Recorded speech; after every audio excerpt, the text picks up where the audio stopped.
But it was fun. And listen, Cape May, everyone's like, oh, Cape May's so nice. Cape May's a shithole. And listen, with all due respect to everybody, I've been to the Hamptons. I've been to Martha's Vineyard. Like, I know what a summer area is. Cape May's probably nice in the summer, but don't fucking tell me that it's like uber nice. It's probably fine. I'm not impressed, and I'm certainly not impressed during the winter. But a lot of my friends, like I have some real white trash friends, people from Connecticut that I hang out with. Like, you know, Connecticut's like a state of like nothing. You know, if you're not in Greenwich, you're just like a white trash. Stanford's nice too. Whatever. Stanford is not nice. It's nice. What is wrong with you? I went to dinner once in Stanford. Shut up, Ray. You fucking nut job. My brother used to live over there. Stanford's nice. Brother used to live over in Stanford or Greenwich or whatever. We used to go out. We went to a nice Italian place. I got pesto and gnocchi. It all sucks. Frank Pepe pizza fucking sucks. The seafood there is trash. Although the lobster roll I will be in Mohegan Sun again this summer. Please come out to see me if you live in Connecticut. Great state.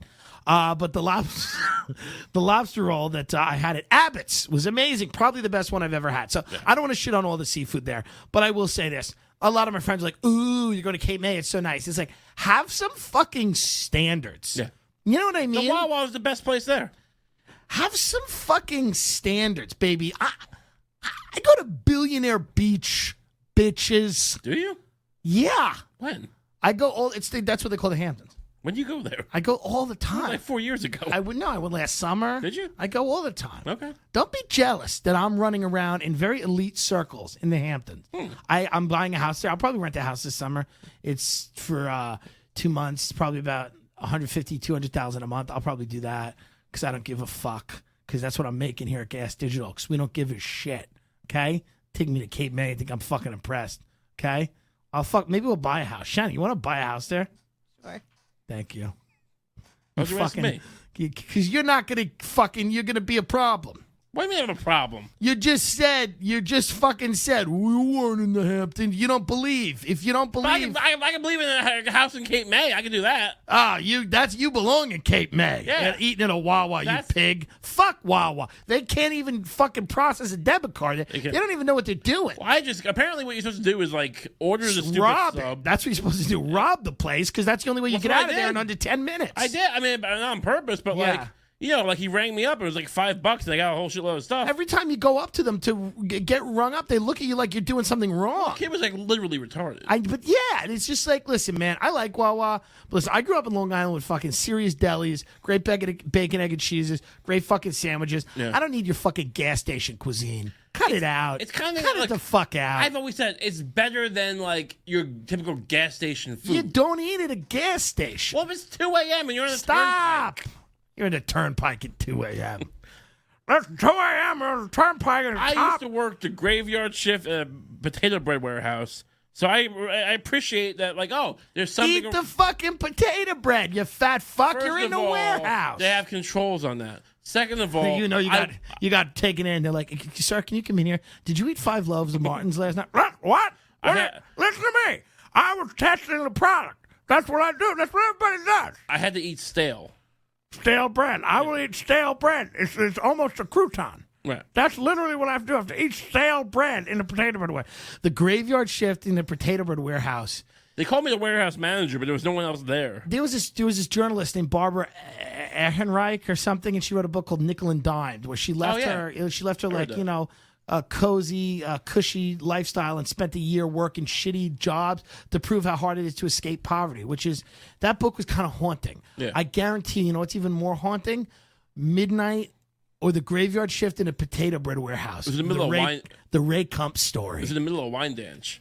That's a real fucking Netflix documentary. Graveyard shift at the potato bread warehouse. And it's just, all you see is darkness, and then you just see a loaf of potato bread, like, get wrapped up in a bag. And then just hear this here. I wasn't wrapping it off the assembly line. Errol Morris. It would come presents. Listen, I make the bread that your children eat. I make it overnight. Imagine me when those Errol Morris docs. I'm just looking into the camera the whole time. Yes. Like, I just don't, you have to pack it down. They tell me. I like that the potato bread feels soft like a cloud. It feels like my dreams. Errol Morris presents. it would come down on trailers. And there's a guy, Danny Garbarino, who was God, wasn't my boss, but he was the guy who, like, I was helping him most of the time that I was filling in for him. Danny Garbarino. Yeah, God. He's an older Italian. Not that old, but like my dad's age. It's a Bruce Springsteen song. But he had bad knees. He had these knee Danny braces. made the bread. He had bad knees. He could barely walk. It was graveyard shift at the potato bread warehouse. Was it even Martin's? Was it even a name brand warehouse? Yeah, it was Martin's. Okay. Martin's owned the warehouse. It is good. The bread is soft. The bread is good. Garbarino was wild. He's an imposing guy. He's a Yeah. short guy, but and he was like walking around going like, back it down. Back it down. I didn't know what it He meant. sounded like you. Yeah. That whole potato bread warehouse was just like, rah, rah, rah, wrestle me, rah, rah, rah. And I used to be like, 'cause he barely moved, but like it takes a while. 'Cause basically, they would come down with trailers from like 2 trailers from Pennsylvania would come with these like pallets of bread, and there's like 19 routes in the warehouse. I have to break down the orders by routes. It was like stacks and stacks of like and you get the little slider rolls, you get the bigger dinner rolls, you get the hot dog rolls, sandwich, Big Marty's, wheat bread, double pack institutional. My aunt yells at me sometimes. She's like, "I wanted the slider rolls," and I'm like, "Shut up! You got something." Right. So, but he was so quick, and he's an old man. I could barely keep up, and I found out. What's his name? Vinny. Danny. Danny knew his bread. There was a guy I forgot about this. Who was a comedian. He's telling jokes. It was the warehouse. One of the warehouse like the higher up guys. His brother. He was a laughing. He do a lot of laughing Buddha mics. I didn't even know there was at the time. Those are pay mics. You pay to feel like you're a comedian. And he would describe it to me, but like he was a really sick guy. He would paint. Sometimes, Ray, I go and I make him laugh, and then I come back to the warehouse. He was a sickly guy. He would use. We had these belts that we'd wrap around big pallets, like bungee, like heavy bungee. He would use it as a belt or the back brace because his back was all fucked up. He talked like this. Hey, this is Victor. Hey, I'm Jeff Lauren. I got this Buddha mic. It's gonna be great. Whatever. But over under, how many people in that warehouse had fucked a roll before? Because that's a soft roll. That's a nice roll. You'd fuck a Big Marty. I never. You're telling me you would not fuck a Big Marty? Listen to me. Would I? It's a soft bread. Now that you bring it up. Yes. Would I? Yeah, or a hot dog bun. In theory, it doesn't seem like it's it would fuckable. Feel bad. It's a fuckable bread. I didn't fuck things as a kid. It's not. I've never got. Is that a common thing? I don't. Most men. I just food? jerked off, but I'm just saying. I think you could fuck a potato bread roll easier than a ciabatta roll. You're probably right. It's probably nice. Yeah. Marty fucked the roll. Wait, what's his name? Danny fucked the roll. He's got a Martin's potato roll with the 2 googly eyes and a smile. Meet my lady Maureen. She believes in my comedy. We're gonna make it. I fuck Maureen. I fucked a hole in Maureen. But they're all Maureen. It's gotten very meta. Yeah. Victor fell off a ladder once. Jordan Peterson would not approve of this. Oh, no. This is... Oh, clean your room, boys. It's no good. That's like his first rule, right? Clean your room. Clean your room. Some people do great impressions. I got fired there because I told this woman, because it was a very religious. They used to have like church psalms and like on the walls and shit. And I was working. I worked there, and I got the job at the morgue, and then I kind of moonlighted after. Like I went back after a while. Like, I make some extra money. And so they called me up, and they had this drug policy. They'd like take a drug test, which is fine. I love that you never worked in a place with live people. It was either bread or cadavers. You went from bread to cadavers. I was also a wedding photographer. Okay, all right. Well, that's the lowest level. I also took pictures of Italian pigs. No, I did nice work. Hey, Teresa, let this fat fuck take a picture. Don't get a tit. Don't look at the tits. I see what you're doing. You're taking some of those home, aren't you, you freak? This fucking guy. You're not far off. I like Chateaubriand. I want one of those potatoes where it looks like ice cream on the top. It's swirly. What is that? I want it twice baked. So they told me they want me to come in for a drug test. I was like, well, I can't. I'm at the morgue. There's a homicide today. Yeah. And in reality, I could have gone. But whatever. But the principle of it, you're going to tell me to drop everything and come take your blood test for my bread job? I work with evidence here in the morgue. I'm dealing with criminal cases, and they don't fucking drug test me. You got drug... I'm like, I can't come in today. And they said, well, basically, you're terminated. You're saying I'm terminated? Well, if you can't come in. And so I called this woman a slippery cunt. And how did it escalate? It just I was just so like it was her. She was very like, well, if you can't come in, it had nothing to do with the drug test. They called him up to go. Hi, Ray. It's Eleanor. Did you fuck the Big Marty? Did you? We have you on camera fucking a Big Marty. It's the largest potato sandwich roll we have.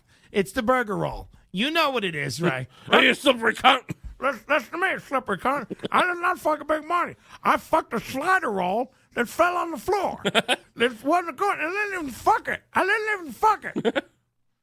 No, but I probably could have kept my job, except that I called her a slippery cunt. Whatever. When you get fired from a potato bread warehouse, that's a moment. Well, I kind of willfully allowed it to happen. Of course. I had a much better job at the time. You had a strategy. This was a side gig. You had a strategy. Well, this is a side gig. I'm not a side gig. You're not committed. I have self-respect. You're moonlighting. I have a certain. I'm a respectable man. When did you sleep if your side gig was a graveyard shift at a potato bread warehouse? It wasn't every night. It wasn't every. I would occasionally a couple days a week. Freelance. Yeah. Come whenever you want. The bread will be there.